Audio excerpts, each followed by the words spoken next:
So guys, मैं हिमांशु कुमार और मैं स्वागत करता हूँ आप सभी का हमारे चैनल स्टूडेंट मित्र पर। आज हम लोग जानने वाले हैं face centred cubic unit cell के रेडियस के बारे में। तो face centred cubic unit cell के रेडियस के बारे में जानने के लिए सबसे पहले हमको एक क्यूब लेना पड़ेगा, ठीक है। बेसिकली अगर मैं आप सभी से पूछूँ तो एक क्यूब में कितने कॉर्नर्स होते हैं, तो आप ऑब्वियसली आपका जो आंसर होगा वो क्या होगा, 8 कॉर्नर्स। और जो कि ये बात सही भी है पूरी तरीके से। फ़िलहाल मेरा ये जो डायग्राम है वो बहुत ही घटिया है, मुझे ऐसा महसूस हो रहा है। 1 मिनट फिर से हम बना लेते हैं। तो मैंने एक क्यूब बनाने हैं। अच्छा अभी बताओ ये क्यूब कैसा लग रहा है। चलो अच्छा ठीक है, ये क्यूब सही है अपने हिसाब से, तो ये सही है, ये सही है। तो एक क्यूब में कितने कॉर्नर्स होते हैं, 8 कॉर्नर्स होते हैं, ठीक है। डायग्राम यार थोड़ा गड़बड़ हो जा रहा है, लेकिन फिर भी समझने के लिए ये सही है। तो अगर हम face centre cubic unit cell के बारे में बात कर रहे हैं तो फेसेस पे भी होंगे ऑब्वियसली। तो एक अपर वाले फेस पे होगा, एक कंटिन्यूअस पार्टिकल लोअर वाले फेस पे होगा, एक लेफ्ट साइड, एक राइट साइड, एक फ्रंट और एक बैक साइड, ठीक है। इस तरीके से कुल मिला के फेसेस होंगे। फेसेस पे भी कंटिन्यूअस पार्टिकल अरेंज होंगे। तो मैं इसका ऊपर वाला फेस ले लेता हूँ ताकि आप सभी को थोड़ा समझने में प्रॉब्लम ना हो। तो चलो अच्छा, कंटिन्यूअस जो क्यूब था उसका हमने अपर वाला फेस ले लिया। यार खांसी बहुत तेज़ हो रही है। तो हम लोग 2 अपोजिट कॉर्नर्स ले लेते हैं, ठीक है। 2 अपोजिट कॉर्नर्स ले लेते हैं और एक कंस्ट्रक्शन पार्टिकल कहाँ पे होगा, एक तो सेंटर में ही होता है फेसेस पे, ठीक है। एक तो कॉर्नर्स पे होंगे और दूसरे फेसेस पे होंगे, ठीक है। तो फेसेस पे चलो अच्छा मान लो हमने ये ले लिया, एक फेस पे हो गया। और कहाँ पे है, और कॉर्नर्स पे हो गए। एक कंटिन्यूअस पार्टिकल इस कॉर्नर्स पे, एक कंटिन्यूअस पार्टिकल इस कॉर्नर्स पे। आप एक चीज़ याद रखिए कि ये जो कंटिन्यूअस पार्टिकल है ये इस कंटिन्यूअस पार्टिकल से एकदम मतलब मिला हुआ है, ठीक है। मेरी बातों को आप लोग समझने की कोशिश कीजिएगा, ठीक है। तो इस तरीके से कंटिन्यूअस पार्टिकल जुड़े हुए हैं। बेसिकली रेडियस ऑफ एटम्स को जानने से हमको ये फ़ायदा होता है कि जो मतलब कि face centre cubic unit cell का सॉलिड है उसमें कंस्टिट्यूशन पार्टिकल कितना है इसके बारे में हम लोग अच्छे से डिटेल जान लेते हैं, ठीक है।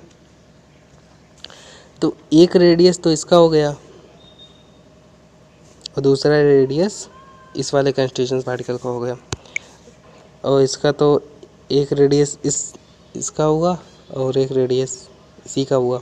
तो कुल मिला के कितने रेडियस हो चुके हैं अपने पास, 4 रेडियस हो गए। तो बेसिकली अगर मैं आपसे को कहूँ कि अगर मुझको इस कॉर्नर से इस कॉर्नर पे अगर जाना हुआ तो हम लोग कैसे जा सकते हैं, या तो सीधे पकड़ें सट्ट से यहाँ तक मार लें, आराम से पहुँच जाएंगे।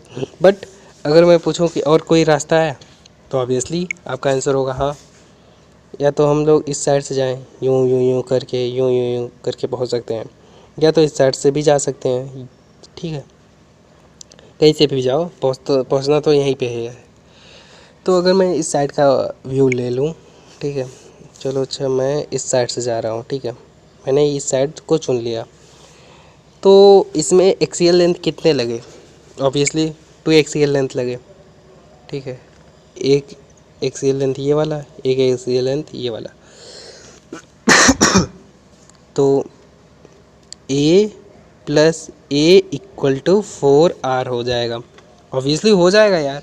या तो हम a प्लस ए वाले रास्ते से जाएं या तो 4r वाले रास्ते से जाएं, एक दूसरे कंस्टिट्यूशन पार्टिकल पे पहुंच ही जाएंगे, ठीक है। तो अगर इसमें हम लोग पाइथागोरस थ्योरम लगाएं, अब पाइथागोरस थ्योरम क्या है इसके बारे में जानते हो? नहीं जानते तो क्लास 6 में जाओ, और नहीं और जानते हो तो आगे बढ़ो। चलो पाइथागोरस थ्योरम थोड़ा बड़ा बता देते हैं तो आपको अच्छे से समझ में आ जाएगा बातों को। चलो अच्छा बता देते हैं ताकि आपको बातें अच्छे से समझ में आ जाए। तो बेसिकली इसमें क्या होता है कि जैसे मान लो कि आपने एक ट्रायंगल ले लिया, तो ट्रायंगल का जो लेंथ है वो एल से डिनोट कर देता हूँ, और जो बेस है उसको बी से, और इस चीज़ को हम लोग आर से, ठीक है। तो ये पाइथागोरस थ्योरम ये कहता है l square plus b square equal to r square, ये पाइथागोरस थ्योरम कहता है, ठीक है। अगर हम पाइथागोरस थ्योरम के अकॉर्डिंग चलें तो अपना ये क्या हो जाएगा, ये हो जाए ए स्क्वायर बराबर 4r स्क्वायर, हो जाएगा कि नहीं हो जाएगा। थोड़ा मिटा देते हैं तो समझाएं और अच्छे से आपको। मैंने क्या बोला, पाइथागोरस थ्योरम अगर लगाएं इसमें तो वो क्या हो जाएगा, सॉरी, एक मिनट। मैंने आपको बोला कि अगर इसमें पाइथागोरस थ्योरम लगाएं तो अपने पास आंसर आएगा A square plus A square equal to 4r का होल स्क्वायर, ठीक है। बेसिकली इसको हमने किस लिए कैसे लगाया, यहाँ पे भी तो ट्रायंगल बन रहा है ना मेरे भाई। यहाँ से ऐसे ऐसे ट्रायंगल नहीं बन रहा है, ऑब्वियसली बन रहा है। थोड़ा ये अजीब लगने लगा ना, रुको अच्छा थोड़ा मिटा के अच्छे से बना देते हैं ताकि आपको समझ में आए। पहली बार इस वाले ऐप को चला रहे हैं तो थोड़ा बहुत प्रॉब्लम आ रही है। मैं इसलिए इस ऐप को चला रहा हूँ क्योंकि इससे टाइम कम कंज्यूम होता है और चीज़ें ज़्यादा समझ में आती है, इसलिए मैंने इस नए ऐप का सहारा लिया, ठीक है।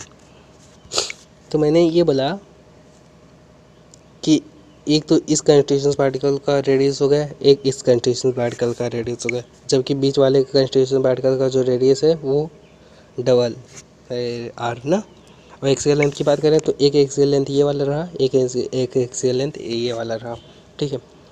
तो इस तरीके से दो एक्सियल लेंथ हो गए। तो बात कर रहे हैं कि एक्सियल लेंथ तो हो गया, यानी कि a plus a equal to 4r square, इस तरीके से हमने ये जान लिया। तो a square plus A square हम लोग 2a स्क्वायर कर सकते हैं कि नहीं कर सकते, ऑब्वियसली कर सकते हैं। तो 2a स्क्वायर इक्वल टू, अगर हम 4 को बाहर निकाले ब्रैकेट से तो कितना हो जाएगा, 16r स्क्वायर हो जाएगा, ठीक है। 16r स्क्वायर हो जाएगा, तो 16r स्क्वायर हो गया। तो ए स्क्वायर इक्वल टू कितना हो जाएगा, ए स्क्वायर हो जाएगा 16/2, 16/2 आर स्क्वायर, ठीक है। तो 16/2 आर स्क्वायर हो जाएगा। तो अगर हम इसको एक दूसरे से अगर कैंसिल करें तो क्या हो जाएगा, अपने पास आंसर क्या आ जाएगा, a square equal to 8r square हो जाएगा, ठीक है। 8r स्क्वायर हो जाएगा। इसको थोड़ा इरेज कर देते हैं ताकि चीज़ों को और समझा सकें। मुझे लगता है आप लोगों ने इसको नोट कर लिया, अगर नोट नहीं किया है तो प्लीज़ बैक करके थोड़ा नोट भी कर लीजिएगा, क्योंकि अगर साथ ही साथ में नोट्स बनाएंगे तो चीज़ें और अच्छे से समझ में आएंगी, ठीक है।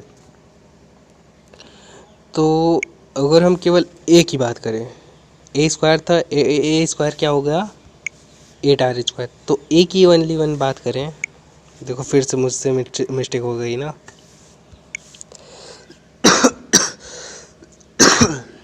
अगर ओनली वन हम लोग ए की बात करें, ठीक है, ए इक्वल टू क्या हो जाएगा, सॉरी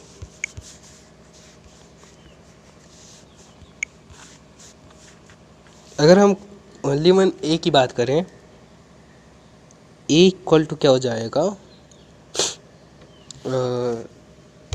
4 2 जा 8 यानी 2 2 2 जा 4 4 2 जा, हाँ 2√2 आर हो जाएगा, ठीक है। 2√2 आर हो जाएगा। ये जो 2√2 आर आया ये आपके लिए बहुत ज़्यादा इम्पॉर्टेंट है, मैं तो कहता हूँ इसको आप लोग नोट कर लो या तो कहीं पे भी लिख लो, ये आपके लिए बहुत ज़्यादा इंपॉर्टेंट है, ठीक है। अगर हम आर निकालें, वनली वन आर जाने, आर इक्वल टू क्या हो जाएगा, ए अपॉन में 2√2 हो जाएगा, ठीक है। ये भी आपके लिए बहुत ज़्यादा इंपॉर्टेंट है। अगर आपको रेडियस दिया रहे और एक्सियल लेंथ पूछा रहे तो आप ये वाला फार्मूला लगा दीजिएगा।